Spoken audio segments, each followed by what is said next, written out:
4세기에 활동했던 신학자 아우구스티누스, 영어로 어거스틴. 이 어거스틴은 북아프리카 히포라는 곳에서 평생 주교로 섬겼는데요. 그래서 히포의 아우구스티누스라고도 불리기도 합니다. 이 어거스틴이 어느 날 꿈을 꾸었는데 천국에 간 꿈을 꾸었습니다. 근데 천국 문 앞에서 천사가 어거스틴에게 문을 가로막고 난 다음에 물었습니다. 너는 누구냐? 어거스틴이 말했습니다. 저는 그리스도인 어거스틴입니다. 그러자 천사가 어거스틴을 뚫어져라 쳐다보더니 아니다. 너는 그리스도인이 아니다. 너는 그리스도의 말씀과 교훈이 아니라 철학자 키케로의 사상으로 가득 차 있다. 그렇게 천사에 의해서 어거스틴은 천국 문 앞에서 떠밀려졌습니다. 깜짝 놀라고 억울하고 분해서 막 소리치다가 꿈에서 깼습니다. 그리고 어거스틴은 통곡하며 회개했다고 합니다. 그 후로 어거스틴은 자신의 삶을 돌아보게 했습니다. 하나님은 어떤 분이신지, 자신은 어떤 존재인지, 자신이 그동안 어떤 잘못을 범했고 어떻게 돌이켰는지를 솔직하게 글로 남겼는데 이것을 책으로 만든 것이 바로 그 유명한 어거스틴의 고백록입니다. 오늘은 2023년을 결산하는 마지막 송년주일입니다. 본문 말씀을 묵상하면서 여러분 자신의 신앙과 삶을 돌아보고 반성하는 시간이 되기를 바랍니다. 오늘 본문 바로 앞에 있는 신명기 29장은 출애굽한 이스라엘 백성들이 모압 평지에 있을 때 하나님과 언약을 세우는 내용입니다. 하나님은 출애굽한 이스라엘 백성들과 시내산, 그러니까 호렙산에서 언약을 세우셨는데 그 언약에 참가했던 이스라엘 백성들은 대부분 다 광야에서 죽었고 지금 모압 평지, 가나안 땅이 바라다 보이는 모압 평지에 있는 백성들은 출애굽한 백성들의 후손들이었습니다. 시내산에서 하나님과 어떤 계약을 맺었는지는 부모로부터 전해 들어서 알고 있기는 했겠지만 계약을 맺은 당사자는 아니었기 때문에 하나님은 그들과 그들의 후손들과 새로 계약을 맺기로 하신 것입니다. 하나님께서 이스라엘 백성들과 세운 언약의 핵심은 하나님의 명령을 지켜 행해야 한다는 것이었습니다.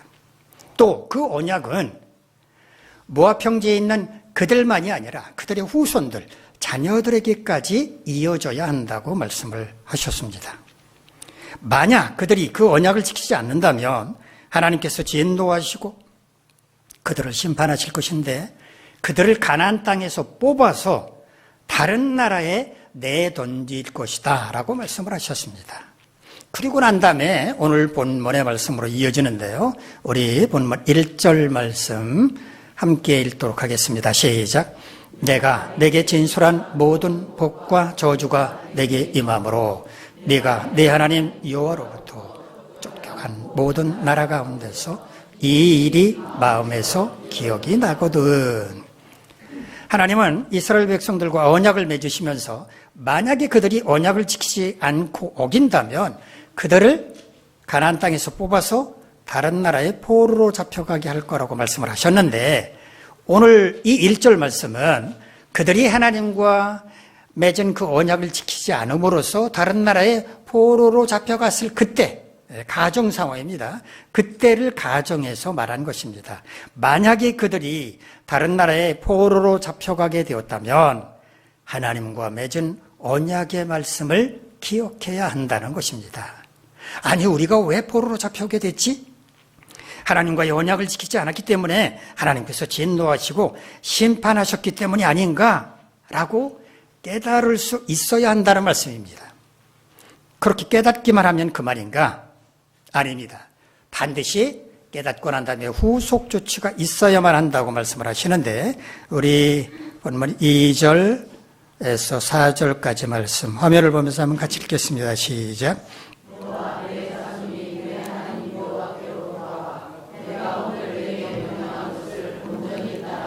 마음을 다하고 뜻을 다하여 여호와의 말씀을 청종하면 내 하나님 여호와께서 마음을 돌이키시고 너를 긍휼히 여기사 포로에서 돌아오게 하시되 내 하나님 여호와께서 흩으신 그 모든 백성 중에서 너를 모으리니 네 쫓겨간 자들이 하늘가에 있을지라도 내 하나님 여호와께서 거기서 너를 모으실 것이며 거기서부터 너를 이끄실 것이라. 무엇보다도 먼저 하나님께로 돌아와야 한다고 말씀을 합니다. 즉 그들은 하나님을 떠나 있었다는 말입니다. 하나님을 떠났기 때문에 언약을 지키지 않았다는 말입니다. 그러므로 떠나 있는 그 자리에서 돌이켜서 하나님께로 다시 돌아와야 한다는 겁니다. 원래 있던 자리로 돌아오라는 것입니다. 그런 다음에 무엇을 해야 하는가? 내가 오늘 내게 명령한 것을 온전히 따라 마음을 다하고 뜻을 다하여 여호와의 말씀을 청종해야 한다고 말씀합니다. 하나님께서 오늘 그들에게 명령한 것이란 모압 평지에서 그들과 맺은 언약의 말씀을 가리킵니다. 언약의 말씀을 지키지 않음으로써 저주의 심판을 받았기 때문에 이제는 그 말씀으로 온전히 지켜 행해야 한다는 것입니다. 온전히 따른다라고 우리말로 번역한 히브리어 원어는 본래 이런 뜻은 아닌데요. 의역으로 한 것입니다. 히브리어를 그대로 번역을 하면 하나님의 모든 말씀이란 뜻입니다. 하나님의 모든 말씀에 순종해야 한다는 것입니다. 마음을 다하고 뜻을 다한다는 말이 구약 성경에 자주 등장을 하는데요. 이게 정확하게 어떤 의미인지 히브리어 원어로 풀어드리도록 하겠습니다. 마음을 다한다, 이 말은 모든 마음, 온 마음이란 뜻입니다. 히브리어 원어의 뜻이. 뜻을 다한다, 이것은 모든 목숨으로, 자기가 가진 목숨을 다해서, 이런 뜻입니다. 우리말로 혼신을 다한다라는 말이 있죠. 이 혼신을 다한다고 할 때 이 혼자, 삼수변에 군대를 나타내는 군자의 이 혼자는 물이 흐리고 혼탁한 것을 의미하기도 하지만은요, 또 다른 의미가 있습니다. 온통 혹은 전부를 가리키기도 합니다. 그래서 혼신을 다한다라는 말은 자신의 온 몸을 던져서 최선을 다한다는 뜻입니다. 마음을 다하고 뜻을 다한다는 말은 혼신을 다한다라는 말로 이해해도 좋겠습니다. 청종한다라는 말도 구약 성경에 자주 등장하는데요. 한자로 풀어보면 들을 청, 좇을 종, 누군가가 하는 말을 잘 듣고 따른다, 이런 의미입니다.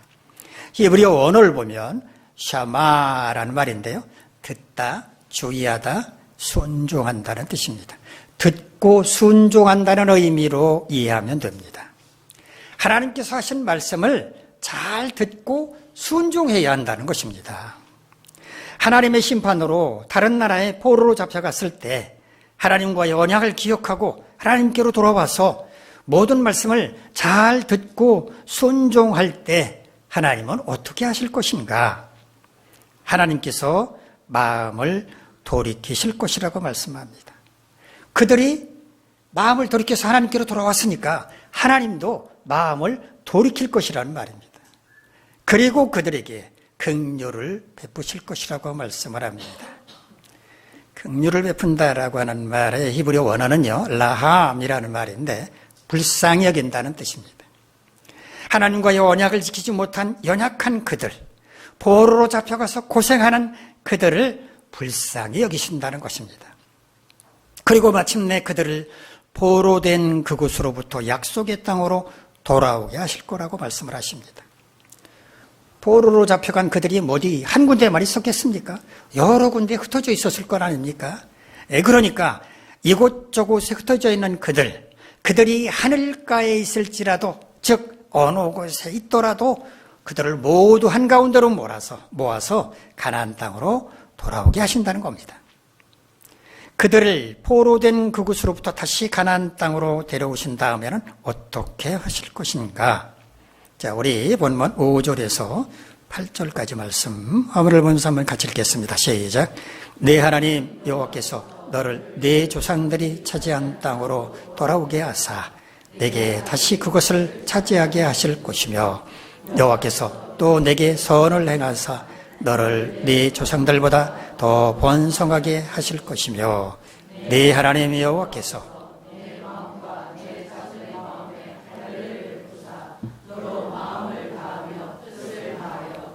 네 하나님 여호와를 사랑하게 하사 너로 생명을 얻게 하실 것이며 네 하나님 여호와께서 네 적군과 너를 미워하고 핍박하던 자에게 이 모든 저주를 내리게 하시리니 너는 돌아와 다시 여호와의 말씀을 청종하고 내가 오늘 네게 명령하는 그 모든 명령을 행할 것이라.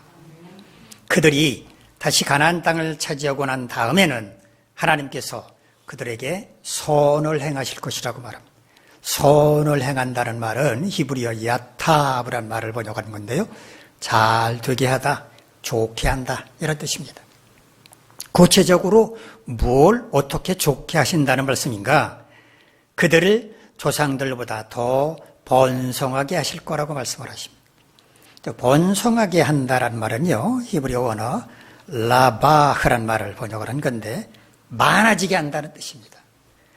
인구도 많아지고 재산도 많아지게 한다 그 뜻입니다. 또 그들과 그들 자손의 마음에 할례를 베풀어 그들이 마음을 다하고 뜻을 다하여 하나님을 사랑하게 하실 것이라고 말씀합니다.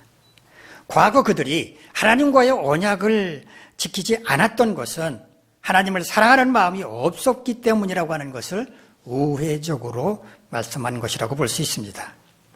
자, 그러면 마음에 할례를 베푼다는 게 무슨 의미일까요? 할례란 본래 피부의 겉, 살 가죽을 잘라낸다는 뜻입니다. 그런데 마음에 무슨 가죽이 있어서 마음의 가죽을 잘라낸다, 할례를 행한다 라고 말씀을 하는 걸까요? 이것은 상징적인 표현입니다. 살가죽처럼 단단하게 굳어져 있는 그들의 마음을 하나님께서 부드럽게 만드실 거라는 말씀입니다. 그들이 하나님을 배반하고 떠나 불순종한 것은 그들의 마음이 단단하게 굳어져 있었기 때문인데 하나님께서 그 굳은 마음을 잘라내서 부드럽게 만드심으로써 그들이 하나님을 사랑하고 순종하게 만드실 거란 말씀입니다.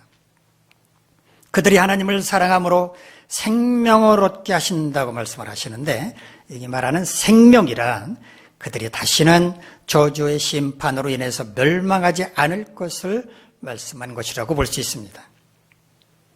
또한 그들을 미워하고 핍박하고 괴롭히던 적군과 원수들에게 하나님께서 저주를 내리실 거라고 말씀을 합니다.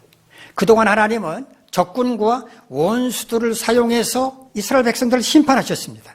그런데 이제는 심판의 도구가 됐건 적군과 원수들에게 하나님께서 심판을 내리신다는 겁니다. 왜냐? 그들이 도를 넘어서 이스라엘 백성들을 괴롭혔기 때문입니다. 따라서 이스라엘 백성들은 포로된 그곳에서 돌아와 하나님의 모든 말씀에 순종하며 살아야 한다고 말씀을 하시는 겁니다.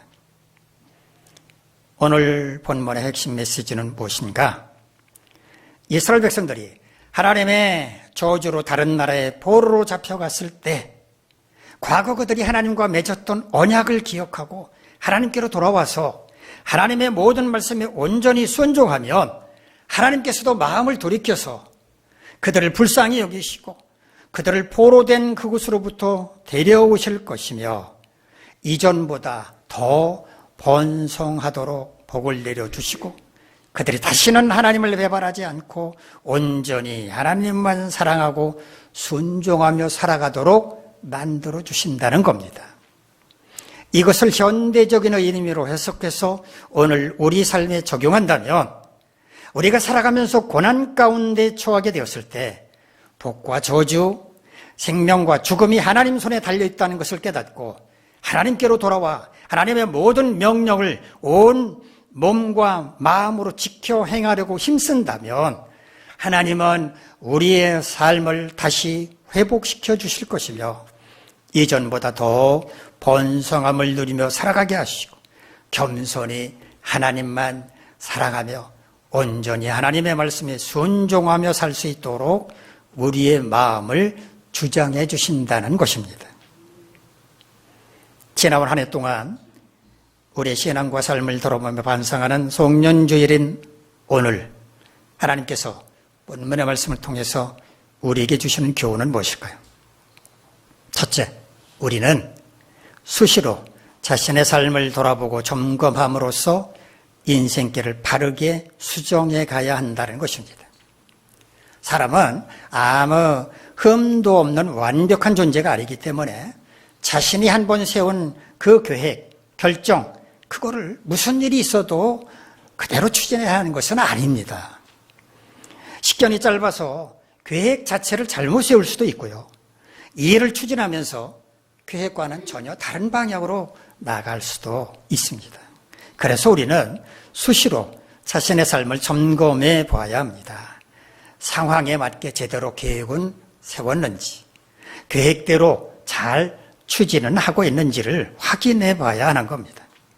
그런데 이런 점검은 자기 스스로 하면 오류가 생기기 쉽습니다. 왜냐하면 자신이 구상도 하고 계획도 수립한 다음에 그것을 자신이 직접 실행에 옮기다 보면 그 가운데 뭐가 잘못되어 있는지 발견하기가 굉장히 어렵습니다. 사람은 자기 자신에 대해서는 관대한 경향이 있기 때문에 몇 번을 반복해서 확인해도 잘못을 발견하지 못하는 경우가 허다합니다. 저도 가끔 설교 원고를 작성하면서 얼토당토하는 실수를 하는 경우가 있습니다. 예를 들면 다윗 이야기를 하고 있는데 중간에 다윗 대신에 바울을 쓴다든가 반대로 바울 이야기를 하다가 중간에 다윗을 쓰는 경우가 있습니다. 근데 정작 저는 그런 사실을 잘 모릅니다. 모르고 설교까지 다 마치고 지나갑니다. 그런데 어디서 발견이 되는가? 집에 가면 발견이 됩니다. 집에 가면 가족들이 얘기를 합니다. 그거 잘못했어요 하고 얘기를 합니다. 다윗이 아니고 뭐 바울이고 뭐 뭔지는 모르지만 어쨌든 당신 잘못했습니다. 아니면 아빠 그거 잘못했어요 라고 이야기합니다. 그럼 저는 그때 뭐라고 얘기하는지 압니까? 그럴 리가 있나? 뭐 그런 실수를 어떻게 내가 부인을 합니다. 그리고 다음날 조용히 와서 설교 원고를 이렇게 보면 정말 어처구니 없는 실수를 한 겁니다. 아니 다윗 얘기를 하다가 왜 바울 이야기를 썼는지 모르겠어요. 저도 모르는 겁니다. 제가 그렇다고 해서 뭐 설교 원고를 한 번만 보고 여기에 올라오는 게 아니거든요. 수없이 보는데 보면서도 모르는 겁니다. 그냥 지나가는 거예요. 자기가 한 일에 대해서는 이처럼 잘 모릅니다. 실수를 발견하기가 굉장히 어렵습니다. 그래서 자기가 한 일의 점검은 제3자에게 부탁하는 게 좋습니다. 제3자가 보면 실수가 금방 나타나거든요. 물론 자기 일에 대해서 누군가가 간섭하는 거 싫어하고 자기 잘못을 지적해 주는 거 굉장히 아주 극도로 싫어하는 사람이 있습니다. 그런 분들은 할 수 없습니다. 자기가 꼼꼼히 점검을 해보는 수밖에 없습니다. 꼼꼼히 점검을 해보되 그러나 실수할 가능성이 있다는 것은 감안을 해야 합니다. 자, 그렇다면 우리는 언제 자신의 삶을 돌아보고 점검을 해야 할까요? 자기 자신을 돌아봐야 할 그때는 언제인가? 첫 번째는요, 고난을 만났을 때입니다. 우리가 인생길에서 고난을 만나면 앞으로 계속 나가기가 어려워집니다. 고난 때문에 그 자리에 멈춰설 수밖에 없습니다. 자, 이런 말이 있죠. 넘어진 김에 쉬어간다. 언제 이런 말을 합니까? 어떤 의미로 이런 말을 합니까? 부지런히 가고 있는데 정말 열심히 살고 있는데 넘어졌습니다. 그러면 어떤 생각이 들까요? 분하잖아요. 내가 이렇게 열심히 달렸는데 여기서 넘어지다니. 그럴 때 어떻게 생각하는 겁니까? 에라, 넘어진 김에 기력 보충하고 가자. 이렇게 긍정적인 의미로 생각하라고 그런 말을 한 겁니다. 넘어진 김에 쉬어간다. 자, 넘어진 것이 고난이라고 가정을 해봅시다. 그 고난을 자기에게 유리한 기회로 삼으라는 말입니다. 우리가 고난을 만났을 때, 그래서 우리의 인생길을 잠시 멈출 수밖에 없게 되었을 때 자신의 삶을 돌아볼 수 있는 좋은 기회라고 생각을 합니다. 왜 이런 고난을 만나게 되었는지 생각하면서 자신의 삶을 돌아보면 분명히 반성할 점을 발견하게 될 것입니다. 혹시 여러분의 삶에 고난이 닥쳐왔을 때 하나님께서 허겁지겁 앞으로만 달려가지 말고 잠시 멈춰서서 내 삶을 점검하라고 기회를 주셨구나. 이렇게 긍정적으로 생각할 수 있기를 바랍니다. 그럴 때 고난은 절망이 아니라 희망으로 인도하는 도구가 될 것입니다. 두 번째, 우리가 누군가로부터 충정 어린 충고를 받았을 때 그때 자신의 삶을 돌아보고 점검해야 합니다. 앞서 말씀드린 것처럼 우리는 자신의 문제를 발견하기 어렵습니다. 그러나 다른 사람들은 객관적으로 우리의 문제를 볼 수가 있습니다. 특별히 그 일의 전문가라면 그 문제는 금방 눈에 띕니다. 벌써 20년이 흘러갔지만 교회를 건축할 때 이런 일이 있었습니다. 건축이 마무리될 때까지 참 여러 가지 하자가 있었습니다. 그런데 그 가운데 오늘 뒤쪽에 있는 주차장이 푹 꺼지는 그런 일이 있었습니다. 결국 시공자가 나서서 레미콘 차량을 끌고 와서 그 밑에 레미콘을 타설함으로 해서 푹 꺼진 곳을 보완을 해놨습니다. 자, 그렇게 지나간 거로 알았습니다. 그 당시에 교회 건축을 하고 있을 때 뒤에 있는 아파트 공사가 한참 진행 중에 있었습니다. 그래서 교회 앞쪽에는 한바집이라고 식당 건물이 있고 근로자들이 늘 수시로 교회 옆을 지나다녔습니다. 그런데 어느 날 어떤 근로자가 목사님이십니까? 그렇다고 그랬더니 제 손을 붙잡고 뒤쪽으로 갔습니다. 교회 주차장 쪽으로 가서 주차장 밑으로 저를 안내했습니다. 그리고 손가락으로 가리켰습니다. 주차장 밑을 가리켰습니다. 지금도 이제 돌로 주차장 옆에는 쌓였는데 돌 틈으로 저 주차장 밑을 보라는 거였어요. 봤더니 텅 비어 있었습니다. 아니, 레미콘으로 막 거기 타설한 지가 얼마 안 지났는데 그 밑에가 공간이 비어 있었습니다. 텅 비어 있었습니다. 그리고는 그분이 그냥 가버렸습니다. 알고 있으라는 겁니다. 문제가 있다라는 것을 지적을 해줬습니다. 본래 주차장 밑은 흙입니다. 어느 빌딩이나 마찬가지입니다. 주차장 밑에는 흙입니다. 그 흙에 자갈을 넣든지 레미콘을 넣든지 해서 이제 주차장처럼 만드는데, 표면을 만드는데 그 밑에 흙이 있는 부분이 빗물이라든지 이런 걸로 쓸려 나가면서 빈 공간이 생겼던 겁니다. 건축에 대해서는 기억자도 모르는, 모래 아닌 저는 꿈에도 그런 일이 있을 거라고는 생각을 하지 못했는데 그분이 지적해 준 덕분에 주차장 보완 공사를 할 수가 있었습니다. 뒤에 레미콘 차가 와가지고 제법 많은 레미콘을 부었던 기억이 아직도 생생합니다. 어떤 사람이 안고 있는 문제는 그 사람 당사자보다 전문적인 지식을 가진 외부 사람이 훨씬 더 잘 파악할 수 있습니다. 객관적인 시각으로 바라보고 판단할 수 있기 때문입니다. 만약 누군가가 여러분의 삶에 대해서 충정 어린 충고를 해준다면 기꺼이 자신의 삶을 돌아볼 수 있기를 바랍니다. 아마 틀림없이 여러분 자신은 볼 수 없었던 문제를 발견하고 충고해준 그분에게 감사하게 될 것입니다. 세 번째, 모든 것이 형통하고 아무 문제가 없다고 생각될 때 자신의 삶을 돌아보고 점검해야 합니다. 아니, 모든 게 형통하고 잘 돌아가는데 뭘 점검하란 말입니까? 라고 반문하실지 모르겠지만 우리 눈에는 모든 게 잘 되는 것처럼 보여도 속으로는 잘못되어 가고 있을 수도 있기 때문입니다. 여러분, 생크홀이라는 말 들어보셨죠? 생크, 영어로 생크는 가라앉는다, 침몰한다 그런 뜻입니다. 그리고 홀은 구멍을 가리킵니다. 땅이 가라앉아서 생긴 구멍, 그거를 생크홀이라고 말합니다. 땅 속에는, 우리는 보이지 않지만 땅 속에는 지하수가 흐르고 있는 그런 층이 있는데 이 지하수층에 물이 빠져나가면서 흙이 쓸려 내려가서 공간이 생기게 되는데 이 지층으로부터 압력을 받게 되면 땅이 이제 꺼지게 되는데 그게 바로 싱크홀, 커다란 구덩이가 생기게 되는데 그게 싱크홀입니다. 어느 날 갑자기 싱크홀이 생기기 전까지는 사람들은 설마 차가 다니는 도로 밑에 그런 공간이 있을 거라고는 꿈에도 상상하지 못합니다.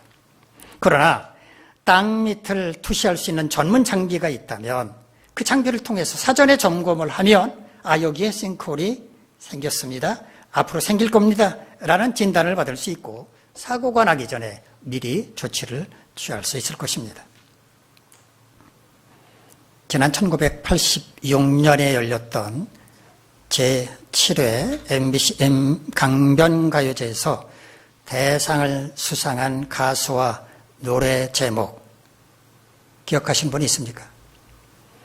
뭐 그런 것까지 기억하고 있다고 물어보시나요? 그러시겠죠. 기억하실 분 없을 겁니다. 그런데 젊음의 노트란 노래는 기억하고 계시는 분이 계실 겁니다.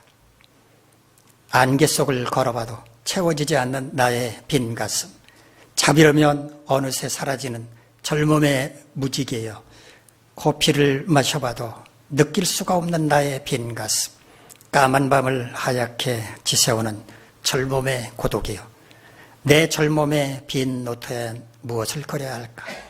내 젊음의 빈 노트엔 무엇을 써야만 하나?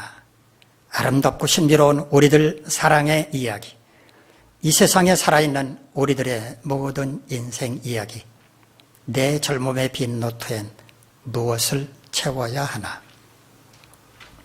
장경수 작사, 장욱조 작곡의 이 노래는 유아무개라고 하는 여학생이 불렀는데요. 이 여학생은 당시 미국의 버클리 음대에 다니고 있었습니다. 155cm의 짝달막한 키에 머리 헤어스타일도 남자처럼 짧게 깎은 20대 초반의 상큼한 여학생이, 그것도 팔짝팔짝 뛰면서 활기차게 노래하던 모습 아마 기억이 나실 겁니다. 강변가요제 이후에 이 젊음의 노트란 노래는 큰 인기를 얻어서 그의 MBC 10대 가수상 신인상을 수상했습니다. 그 가수가 부른 노래가 무엇이 중하다고 이 설교 시간에 그렇게도 장황하게 늘어놓고 계십니까? 라고 말씀할 분이 몇 분 계십니다. 그런데 그럴 만한 이유가 있습니다. 제가 우연히 이 젊음의 노트라는 노래를 부른 그 가수의 최근 근황을 어느 종편 TV를 통해서 본 적이 있습니다. 놀랍게도 그녀는 경기도 부천의 작은 방에서 여러 가지 약을 한 움큼씩 복용하며 처량하게 살고 있었습니다. 50대 중반의 평범한, 아니 가련한 여인이었습니다. 그분의 고백을 들어보니까 한창 잘 나가던 때 모든 수입을 매니저에게 맡겨서 관리하도록 했답니다. 그런데 그 매니저가 배신을 했답니다. 충격을 받고 빈털터리가 돼서 미국으로 돌아갔지만 가수의 꿈을 버리지 못하고 다시 국내로 돌아와서 이번에는 음반을 제작하겠다고 영어 강사 등 온갖 일을 하면서 다시 돈을 모았다고 합니다. 그리고 음반 제작사에게 돈을 맡겼는데 이번에는 또 음반 제작사가 사기를 치고 달아났답니다. 빈털터리가 됐을 뿐만 아니라 빚까지, 엄청난 빚까지 지고 말았다는 겁니다. 저는 기가 막힌 그 상황을 보면서 그녀가 부른 노래 가사를 다시 한번 봤어요. 장국적 씨는 이 노래를 상당히 경쾌한 멜로디로 만들었는데요. 사실 이 노래의 가사를 보면 그렇게 경쾌한 노래가 아닙니다. 우울하기 짝이 없는 노래입니다. 젊은 날의 허무와 고독이 주를 이루고 있습니다. 그런데 작사가는요, 노랫말 속에 음미해볼 만한 교훈을 남겨놓았습니다. 허무와 고독은 젊은 날의 사랑 이야기이기도 하지만 우리 모두의 인생 이야기이기도 하다고 말했기 때문입니다. 젊은 날에 인생의 노트에 무엇을 그리느냐, 무엇을 쓰느냐에 따라서 그 미래가 달라진다고 하는 것을 작사가는, 노래말을 쓴 사람은 깨닫기를 바랐는지도 모르겠다는 생각을 했습니다. 그런데 정작 그 노래를 부른 가수는 어떻습니까? 신이 나서 노래만 열심히 불렀지 자신의 인생 노트에는 아무것도 그리지 않았고 아무것도 쓰지도 않았습니다. 그냥 빈 노트인 채로 살았으니 배신과 사기를 당하면서 아까운 인생을 허비한 것입니다. 젊음의 노트란 노래를 불러서 얼마나 많은 돈을 벌었으며 얼마나 많은 인기를 누렸겠습니까? 그때 잠시라도 멈춰서서 자신의 삶을 돌아볼 수 있었더라면 그렇게 허무하게 인생을 낭비하지는 않았을 것이라고 생각합니다. 모든 게 잘 되고 형통하십니까? 꼭 짬을 내서 여러분 자신의 삶을 돌아보시기 바랍니다. 한쪽에서 물이 줄줄 새고 있는지도 모르고 벽에 금이 가서 서서히 무너지고 있는 중인지도 모릅니다. 둘째, 자신의 삶을 돌아보고 문제를 발견했다면 반드시 회개하고 그 문제를 바르게 고쳐야 한다는 겁니다. 회개란 말을 한자로 풀어보면 뉘우칠 회, 고칠 개, 자신의 잘못을 뉘우치고 그것을 고치는 것을 가리키는 말입니다. 하나님, 제가 잘못했습니다. 용서해 주십시오. 라고 입으로 고백하는 것이 회개의 전부가 아니라는 말입니다. 자신의 잘못을 고백했으면 당장 거기로부터 돌이켜서 바르게 사는 모습을 보여줄 때 그게 진정한 회개라는 말입니다. 요즘 그리스도인들에게는 회개가 부족합니다. 자기 잘난 맛에 살겠다는 교만함 때문입니다. 세리요한은 바리새인들과 사두개인들을 향해서 독사의 자식들이라고 독서를 퍼부으면서 회개에 합당한 열매를 맺으라고, 그렇지 않으면 지옥불에 던져질 것이라고 경고했습니다. 회개에 합당한 열매를 맺으라는 말은 입술의 고백을 증명할 수 있는 행함을 보여주라는 겁니다. 제가 잘못했습니다 라고 입으로 고백했다면 그 잘못된 것으로부터 분명하게 돌아서서 제대로 바르게 사는 모습을 보여주어야 한다는 것입니다.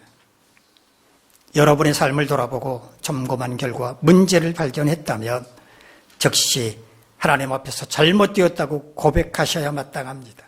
그러나 그것으로 끝나면 안 됩니다. 잘못된 거기로부터 과감하게 돌아서서 바른 길, 하나님께서 기뻐하시는 길로 돌아서야 하고 변화된 모습을 보여주어야 한다는 것을 잊지 마시기 바랍니다. 셋째, 만일 우리가 회개에 합당한 열매를 맺는다면 하나님은 우리 삶을 회복시키시고 번성함을 주실 것이며 더욱 하나님을 온전히 섬길 수 있게 하신다는 것입니다. 그릇에 물을 채우려면 먼저 그릇을 비워야 합니다. 그릇을 비우지 않은 채 물을 채우려고 한다면 그건 어리석은 짓입니다. 하나님의 은혜를 받으려면 먼저 우리 자신을 비워야 합니다. 자신을 비우는 것, 그게 바로 회개입니다. 우리 속에 있는 더럽고 추한 모든 것을 입술의 고백을 통해서, 행함을 통해서 모두 비워버려야 합니다. 이렇게 우리 속에 있는 추하고 더러운 것들을 깨끗하게 비우고 나면 하나님께서 우리에게 은혜와 성령을 충만하게 부어주심으로써 우리 속이 하나님의 거룩한 것으로 채워지게 됩니다. 그럴 때 우리는 거룩한 하나님의 백성답게 변화될 것이고 하나님께서 기뻐하시는 삶을 살 수 있게 될 것이며 하나님의 영광을 나타내는 도구로 살아갈 수 있게 될 것입니다. 우리 속에 있는 추하고 더러운 것들을 모두 비우고 가난한 심령이 될 때 비로소 하늘에 속한 신령한 것들로 채워줄 수 있다는 이 신비한 법칙을 꼭 기억하시기 바랍니다. 사랑하는 성도 여러분, 올 한 해 어떻게 사셨습니까? 꼭 시간을 내서 한 해 동안 여러분의 삶을 돌아보시고 어떤 문제가 있었는지 점검하고 진정으로 회개하며 회개에 합당한 열매를 맺도록 노력하시기 바랍니다. 만일 여러분이 이런 삶을 힘써 사신다면 하나님은 여러분의 삶의 현장에 풍성한 은혜를 부어주시고 성령 충만함을 허락하셔서 여러분이 기쁜 마음으로 성도답게 살아갈 수 있도록 인도하실 것입니다. 송년주일 예배에 참석하신 여러분 모두 겸손히 자신을 돌아보고 점검해서 문제점을 발견하고 진정한 회개와 회개에 합당한 열매를 맺음으로써 하나님이 부어주시는 은혜와 성령의 충만하심을 받아 누리시기를 주님의 이름으로 간절히 기원합니다. 기도하겠습니다. 자비로우신 하나님, 우리 모두 한 해 동안 자신의 삶을 돌아보면서 회개하게 하시고 회개에 합당한 열매를 맺게 하심으로 하나님이 부어주시는 충만한 은혜를 누리며 살아갈 수 있게 도와주시옵소서. 예수님의 이름으로 기도합니다. 아멘.